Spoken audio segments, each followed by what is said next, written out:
The night was quiet in the valley, but the silence did not last. From the mountains came the sound of horns, and with them came fire.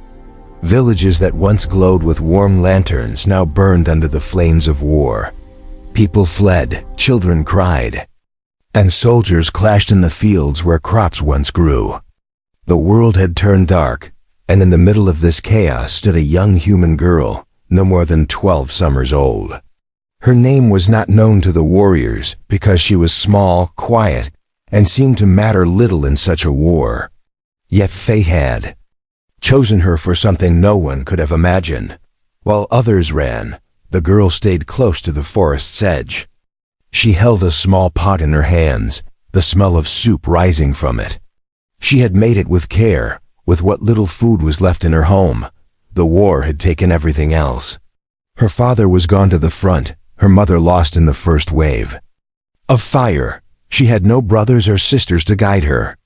She only had courage, and the strange pull that told her to walk where no child should walk. In the heart of the valley, chained deep inside the ruins of an old stone hall, there lay the creature. Everyone feared the dragon. Its scales shimmered like the night sky, its eyes burned like molten gold, and its body stretched longer than any house. It had been captured long ago, bound with iron chains glowing with runes of power. The people whispered that the dragon had been brought down by kings and sorcerers, but none dared to free it. The dragon was a weapon and a curse, and so it remained hidden away. But the girl had seen it once before. On a night when hunger drove her into the ruins, she had seen its eye glowing faintly in the dark. It had not attacked her, though it could have crushed her with a single breath. Instead, it had watched her, as if studying her. That night, she felt no fear, only a strange sadness, as if the chains bound not only its body, but its soul. And tonight, when the war came close, she felt the pull to return. Smoke rose in the distance as she entered the stone hall. The air was heavy with dust and the smell of old iron. She walked carefully, holding the pot close to her chest. Her footsteps echoed softly on the broken floor. From the shadows came the low sound of breathing, deep and heavy, like a storm waiting to break. The dragon's eye opened, glowing like fire behind the dark. The girl stopped but did not run. She lifted the pot higher, her small hands shaking, and whispered, though her voice trembled, "I brought you soup."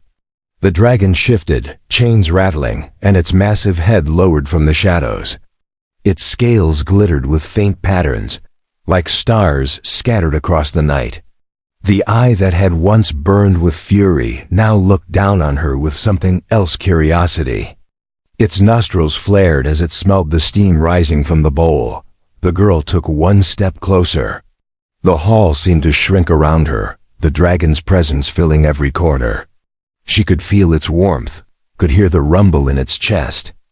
And still she walked forward. She placed the pot on the stone floor before it. For a moment, nothing happened. Then the dragon lowered its head further, its nose almost touching the steam. The chains clinked softly as it moved. The girl did not step back. She looked at it with wide eyes, not with fear, but with kindness. The dragon's breath stirred her, hair warm and powerful. For a heartbeat, the two beings, one small and fragile, the other vast and terrible, simply stared at each other. Outside, the war raged on. Swords clashed, fire spread, and people cried for help. But in the ruined hall, a different story began. The dragon closed its eyes for a moment, as if savoring the smell of something it had long forgotten. The girl smiled faintly, even though her eyes watered from the heat. She whispered again, more firmly this time, "It's for you." The dragon opened its mouth, not to roar, not to burn, but to taste. Its tongue flicked once against the rim of the pot, and then it drew in the soup with a low, deep sound. The chains rattled as its body shifted, a sound like metal under strain. The girl's heart pounded, but she did not move away. She only watched as the great creature ate from her small gift, and in that moment, something changed. The air grew warmer, and the runes on the chains flickered as though the magic within them weakened. The dragon's eye glowed brighter, not with rage but with a strange rising strength. The girl could not explain it, but she knew this was only the beginning. The dragon lifted its head slowly, steam rising from its nostrils. The girl stood still, her small hands folded in front of her, watching carefully. The pot was empty now, the soup gone. The sound of distant battle echoed outside the hall, but in this place, there was only silence, broken by the soft rattle of chains. For the first time, the dragon spoke. Its voice was deep, rolling through the stones like thunder. Why? The girl blinked, unsure if she had truly heard it. Her lips parted, but no sound came at first. Then she swallowed and answered quietly, "Because you looked hungry." The dragon studied her, its golden eyes narrowing. "Humans fear me. They throw stones. They bind me in chains. You bring me food?" Her chest rose and fell quickly, but she did not look away. "You didn't hurt me the first time I came here. You only watched," I thought. "Maybe you are not as dangerous as they say." The dragon's head lowered again, so close that she could see the light reflecting in each scale. "Child, I have burned cities. I have crushed armies. My chains are not to protect me from you, but to protect you from me." His words shook the hall, but the girl did not run. She stepped closer instead. "Maybe you are not like that anymore." The dragon exhaled slowly, the warmth of his breath washing over her like a strong wind. His eyes softened for a moment, though the weight of sorrow lingered in them. He turned his head toward the thick chains wrapped around his body. The glowing runes etched into the metal pulsed faintly, weaker than before. I felt the magic break. "When I drank your soup," the dragon said, his voice low and thoughtful, "your kindness. It touched something I thought was long gone." The girl tilted her head, curiosity shining in her eyes. "You mean the chains can break if I help?" "You? Not only chains of iron," the dragon murmured. "Chains of the heart. For ages I have waited, bound not only by magic, but by hatred. Yet you stand before me, a child with nothing but a bowl of soup, and I feel those chains weaken." She looked at him with wonder, but also sadness. Everyone out there is fighting. They think war will save them, but maybe it won't. The dragon's chest rumbled with a sound that might have been laughter or grief. "They wage war because they do not know another way, but you are different." The girl sat down on a broken stone near him, her legs tucked under her. Her eyes moved across his vast body, the scars that marked his scales, the way the chains dug deep into his flesh. "Does it hurt?" she asked softly. The dragon's gaze shifted away, his eyes glowing in the dim light. "Every day. But not as much as the memory of freedom." Her hands tightened around her knees. "Then I will help you. I don't know how, but I will." The dragon regarded her for a long time. "You are brave. But bravery without wisdom can be death. If you free me too soon, I may bring more fire than peace." She shook her head. "I don't believe that. If you were still full of fire and hate, you would not have eaten my soup." For the first time, the dragon lowered his head to the ground, resting it near her. His massive eyes stared at her face, and she could see her reflection in its golden surface. "Perhaps you are right," he whispered. The girl reached out, hesitated, then placed her small hand gently on the side of his nose. The dragon did not flinch. His scales were warm, almost like stone heated by the sun. She smiled faintly. "You're not a monster." Something stirred deep within the hall. The chains glowed brighter, then flickered as if resisting. The dragon growled, a sound of both anger and pain as the runes sparked. The girl pulled her hand back in fear, but he shook his head slowly. "It is not you I fear, child. It is the spell. These bindings were forged not only with magic, but with hatred. They feed on fear.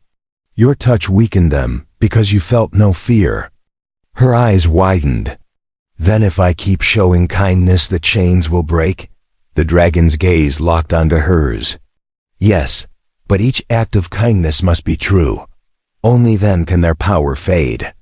The girl rose to her feet, determination lighting her face. Then I will keep coming back. I will bring food, I will talk to you, I will stay. One day the chains will melt. The dragon closed his eyes, a sound like a sigh rising from his chest. Perhaps you are the one I have waited for. A human, with a heart strong enough to unbind me. Outside, the war grew closer. Shouts filled the valley, the sound of armor clashing and fire spreading. But inside the ruined hall, a quiet bond began to form. A small girl and a chained dragon joined. Not by force or fear, but by something far stronger. The days of war did not stop. Smoke filled the skies above the valley, and the sound of soldiers marching echoed across the hills. Villages that once sang with music now cried with sorrow. Yet, in the shadow of that ruined hall, a strange friendship grew. Every evening, the girl returned with what little she could find, sometimes soup, sometimes bread, sometimes only water. She would sit near the dragon, her small voice filling the silence with stories of her village, her parents, and the stars she used to watch from her rooftop. The dragon listened. His eyes, golden and vast, would follow her every movement. Though his body was bound by chains, his spirit stirred each time she spoke. For centuries, he had heard only the curses of humans, the commands of kings, and the chants of sorcerers. But from her lips came words simple and pure, free of hatred. One evening, as she placed a bowl of boiled roots before him, the dragon spoke again. "Do you not fear the others will find you here?" She looked up at him with calm eyes. "They are too busy fighting. They don't look at places like this anymore, and if they did, I would tell them you are not their enemy." The dragon's breath rumbled softly, almost like a sigh. "They would not believe you. To them, I am death itself. Then I will believe for them," she replied.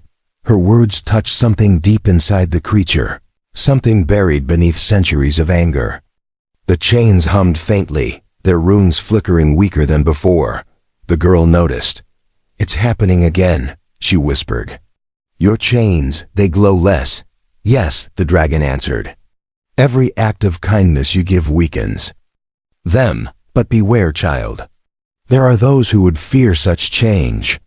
If they learn that their spell weakens, they will come to strengthen it." She frowned.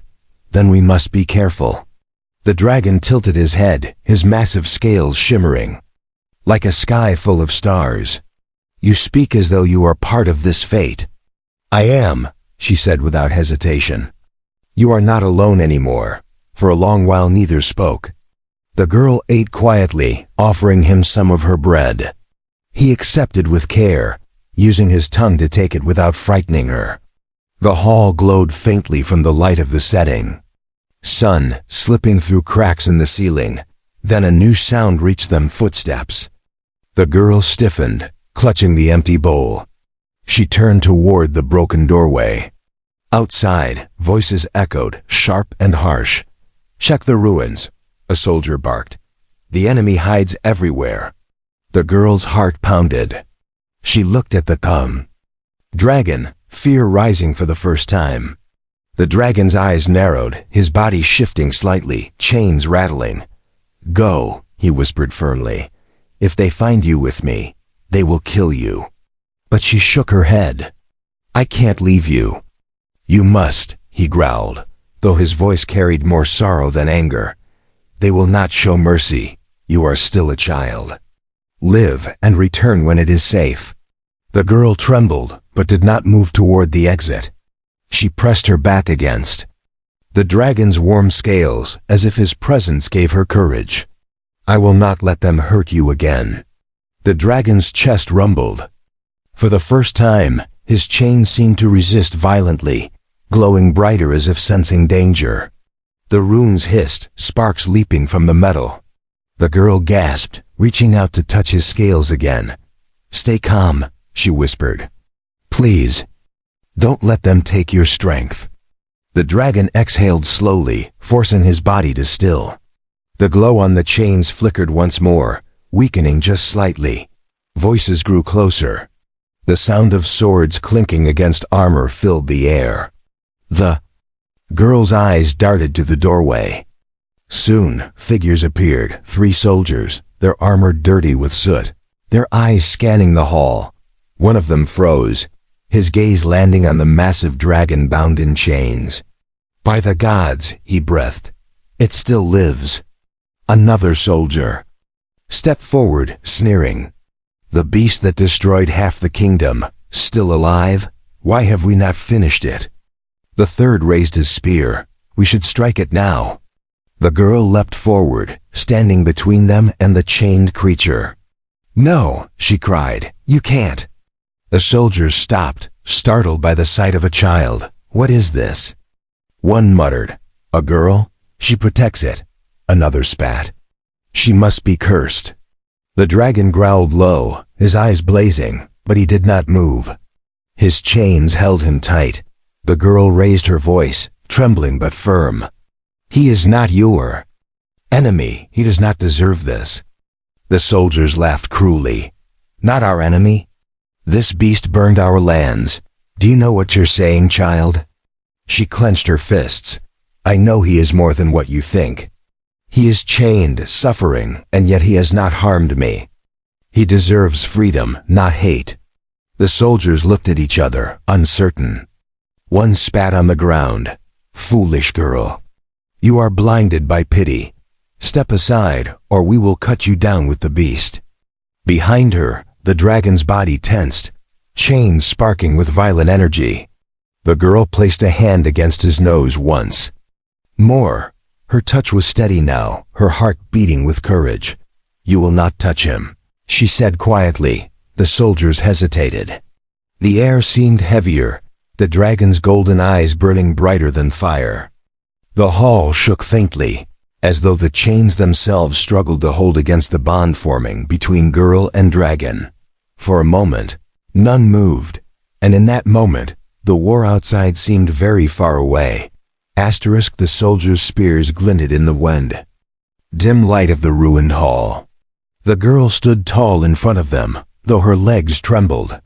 She was small and fragile, but her voice carried a force that surprised even herself. "You cannot hurt him," she repeated, her eyes burning with determination. The soldiers laughed bitterly. One stepped forward, raising his weapon toward her. "Move, child. That beast killed thousands. He deserves no kindness." The dragon shifted, chains groaning loudly. His massive head lowered, his golden eyes locking onto the soldiers. Heat rolled from his nostrils, filling the air with smoke. The girl placed both hands against his warm scales and whispered, "Please, not now." The soldiers hesitated, uncertain whether to strike the girl or the beast. One of them sneered, "She is bewitched. Look at her protecting this monster, as if it were her kin." Another soldier lowered his spear slightly. "Wait, if the chains are weak, perhaps the elders should know. Perhaps they would reward us for reporting it." The first soldier grunted. "And if they reward us by ordering its death? Better we finish it here." The girl stepped closer to them, shaking her head furiously. "No, if you kill him, you kill hope. You don't understand, he is not what you think." The soldiers stared at her, then back at the chained dragon. The beast's eyes glowed fiercely, but it remained still, only the sound of rattling chains filling the silence. One soldier finally cursed and spat on the ground. "This is not worth our lives. Let the elders decide." "But girl," he pointed, his spear at her chest, "if you stand with this creature, you stand against your own people. Remember that." With that, the 3 soldiers backed away, muttering among themselves as they disappeared into the smoke outside. The girl dropped to her knees, her breath heavy. Relief washed over her, but fear still clung to her chest. "They will return," she whispered. The dragon's voice rumbled low, like thunder beneath the earth. "Yes, and they will not come alone." Your kindness weakens my chains, but it also draws their eyes. Soon, they will bring their sorcerers. They will try to bind me again, stronger than before." The girl clenched her fists. "I won't let that happen." The dragon tilted his head, gazing down at her with strange softness. "You speak as though you could stop armies with your bare hands." She smiled faintly, though her eyes were wet. "Maybe I can't, but I can stand beside you. And maybe that's enough." For a moment, silence filled the hall, heavy yet gentle. The dragon lowered his head again, so close that his nose nearly touched the floor. The girl pressed her forehead against his scales, feeling the heat of his body. The chains shuddered. Their glowing runes dimmed once more, sparks flickering and dying out. The dragon's eyes widened. "It is happening faster now," he whispered. The girl looked up. "Because I trust you more every day. And maybe because you trust me." The dragon closed his eyes. Trust, such a small word, yet so powerful. Night fell, and outside, the cries of war faded into silence. For a while, the girl and the dragon rested together. She told him more stories of her father's laughter, of her mother's songs, of the way the stars painted the sky with silver. The dragon listened quietly, his mind drifting back to memories of freedom when he soared above mountains and rivers, but the peace did not last. At dawn, the girl was shaken awake by the sound of horns. She scrambled to her feet, rushing to the doorway. Down the valley, torches glowed like rivers of fire. Armies were gathering, their banners rising against the smoky sky. "They're coming here," she gasped. The dragon shifted uneasily. "Yes, they march not for victory against other men, but for me." She turned to him, panic in her eyes. "Then we must act before they reach us."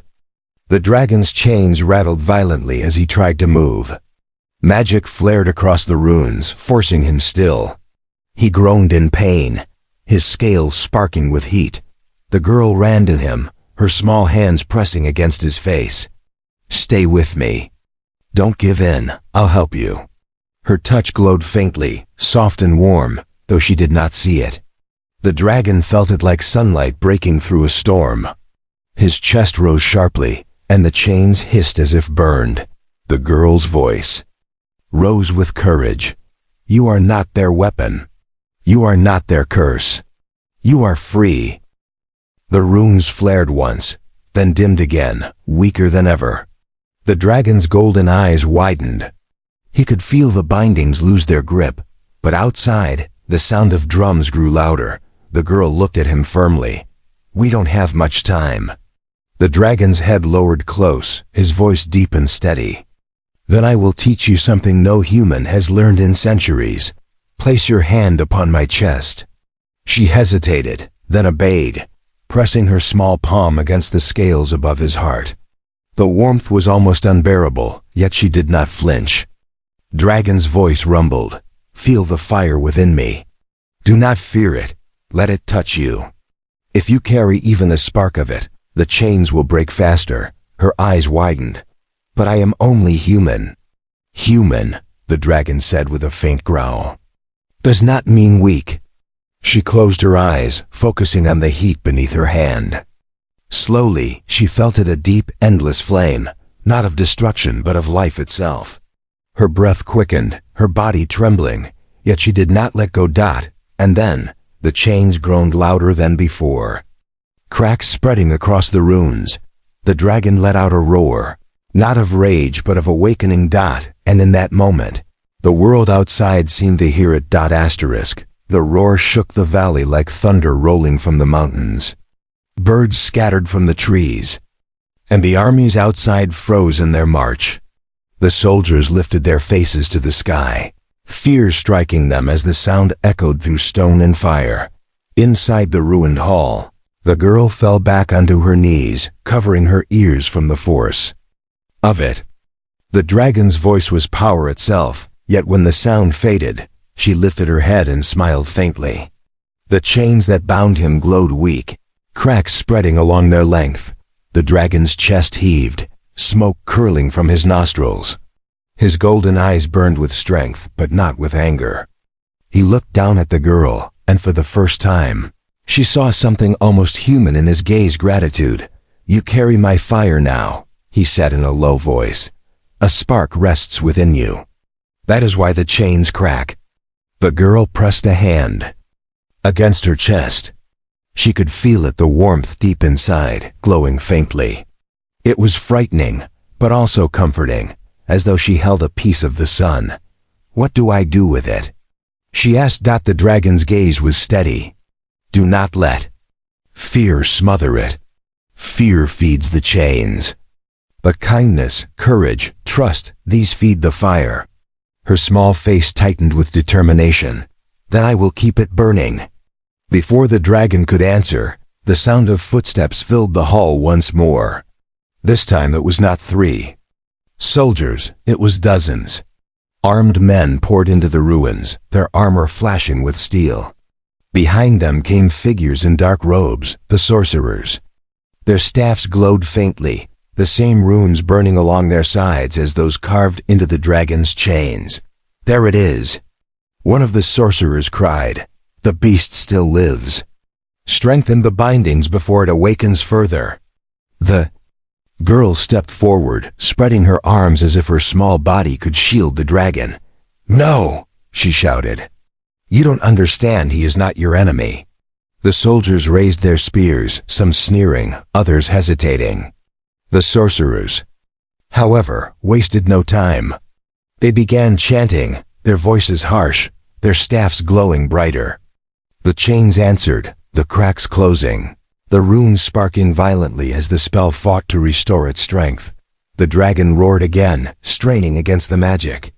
His body shuddered as the iron burned into his flesh. Smoke filled the air, and the hall shook with his fury. The girl ran to him, pressing her hands against his snout. Her voice trembled, but she cried out, Don't give in. Don't let them bind you again. Her spark flared within her chest, glowing like fire in the darkness. She pressed harder against his scales, her small voice rising against the roar of chants. You are free, you are not theirs to control. The dragon's eyes widened. The spark in her heart ignited, and he felt it through her touch. His chains screamed as cracks spread wider. The sorcerers staggered, their staffs sparking with backlash. She weakens the spell, one of them shouted. The child must be removed. A soldier rushed forward, sword raised, but the girl did not move. She kept her hands on the dragon, her eyes shut tight, whispering words of trust and kindness. At the last moment, the dragon swung his head, his nose pushing the soldier aside with a force that sent him sprawling across the floor. The hall erupted into chaos. Soldiers shouted, some attacking, some retreating in fear. The sorcerers raised their voices higher, desperate to regain control, but the dragon's roar drowned them out. The ground shook, dust falling from the ceiling. The girl held firm. I believe in you, she cried, her voice breaking with tears. You are not a monster, you are my friend. The dragon's heart surged. The fire inside him blazed like the dawn, and the chains once unbreakable split apart with a deafening crack. Shards of glowing metal shattered across the hall, burning with dying magic. The sorcerers fell to their knees, their staffs snapping. Under the backlash, the soldiers froze in terror as the massive creature rose, taller and stronger than the ruined hall could contain. His wings unfolded, brushing the broken stones, glowing faintly with starlight. The girl stepped back, shielding her eyes as his scales lit the hall like a second sun. He was no longer chained. He was free. The dragon lowered his head toward her.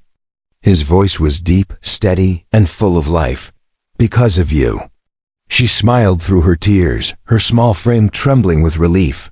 I told you, you're not alone anymore. Outside, the army screamed in fear as they saw the dragon rise.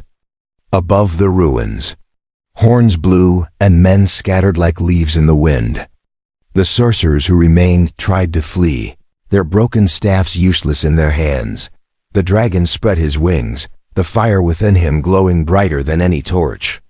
But then he paused, his golden eyes turning to the girl. "Tell me, child, what shall I do now?" She looked at the battlefield beyond the valley. Smoke rose high, men fought, villages burned. Her voice shook as she answered, "Not destroy them, show them." The dragon tilted his massive head. "Show them?" She nodded. Firmly, "Show them there is another way. That kindness can break even the strongest chains." The dragon studied her, then lifted his wings higher, his body glowing with a light that pierced the clouds. He took to the air, soaring above the battlefield, his roar echoing not as a threat, but as a call. The soldiers looked up in awe, their weapons lowering. For the first time, they saw not a beast of terror but a living wonder. And in the heart of it all, a small human girl stood at the ruins, watching the sky with hope in her eyes. The dragon's wings stretched wide across the morning sky, shimmering like rivers of light. His roar echoed through the valley, but this time it was not a cry of rage. It was a sound of freedom, a voice that had been silenced for centuries. Soldiers who had once marched with pride now stumbled back, their weapons falling from trembling hands. The people looked up and saw not death, but majesty. The girl stood among the ruins, her dress torn, her hands blackened with dust, but her eyes glowed with quiet triumph. She had freed him. Not with swords, not with fire, but with something far stronger, kindness. The dragon circled once above the battlefield, his golden eyes taking in the chaos below. Men still fought, villages still burned, yet something in his flight stilled them. Wherever his shadow passed, soldiers lowered their blades. They had feared his return as doom, yet his presence carried something different, hope. He landed gently beside the girl, the ground trembling beneath his weight. Dust and ash swirled around him, but he folded his wings carefully, lowering his massive head until it rested near her feet. His golden eyes softened. "Child," he said, his deep voice. "Calm, you gave me freedom. Now tell me, what do I give you in return?" The girl touched his snout with both hands, her small palms pressed against his warm scales. She whispered, "Promise me you will never let hate bind you again. Promise me you will use your fire to protect, not destroy." The dragon's chest rumbled with a low sound, almost like laughter mixed with sorrow. "A promise made to one so pure is stronger than chains of iron. I will keep it." She smiled, though her eyes were wet. "Then that is enough." The people began to gather at the edge of the valley. Farmers, children, soldiers, even elders who once chanted spells of binding, one by one. They came, drawn by the sight of the Kaveh, freed beast. Fear still lingered in their faces, but curiosity was stronger. An old man stepped forward, leaning on his staff. His voice was thin but steady. "This dragon burned our homes long ago. We chained it so our people could live. Why? Should we not bind it again?" The girl turned to him, her voice clear and unwavering. "Because he is not the same. I saw him in chains. I spoke to him. He listened. He did not harm me. He is more than your fear. He is alive, and he deserves the chance to change." The crowd murmured, uncertain. Some nodded, others shook their heads. But when the dragon rose to his full height, his wings catching the light of the sun, even the strongest doubters fell silent. He bowed his head low, not to kings, not to armies, but to the small girl who had given him freedom. The old man lowered his gaze. "Perhaps we were wrong. Perhaps chains cannot teach peace. Perhaps kindness can." The dragon turned his golden eyes toward the battlefield beyond. Smoke still rose, and broken swords still littered the ground. "War rages," he said quietly. "If I fly there, they will see me as a weapon again. They will raise their blades. What do I do, child?" The girl stepped closer, her hand resting on his scales. "Do not fight their war. End it another way." The dragon paused, then spread his wings. He lifted into the sky once more, soaring high above the battlefield. Soldiers looked up in terror, shields raised, but the dragon did not breathe fire. Instead, he roared so loud that every weapon fell silent. His voice shook the earth, and the fighting ceased. Then, he opened his jaws and released not flame, but light. A river of golden fire poured across the sky, not burning but shining like the dawn. It lit the valley, the fields, the villages, washing away the shadows of war. Men dropped to their knees, staring in awe as the dragon painted the world with light instead of destruction. The war ended not with blood, but with wonder. When he returned to the girl, his body glowing faintly with the last of that light, he lowered his head again. They will no longer see me as a beast, but they will not understand why. Only you know the truth. The girl smiled faintly. I don't need them to understand. I only need you to remember. The dragon's chest rumbled softly. I will remember until the end of time. From that day forward, the dragon was no longer a chained monster in a forgotten hall. He became a guardian of the valley, flying across the skies to watch over those who once feared him. Wherever his shadow fell, peace followed. The armies dissolved, the fires died, and the people began to rebuild. And always at his side was the memory of a small girl with a simple gift, not a sword, not a crown, just a bowl of soup. The kindness of one human child melted chains that armies, kings, and sorcerers could never break. And so the world learned that sometimes the greatest power is not war or fire, but the gentle courage of a heart that refuses to hate.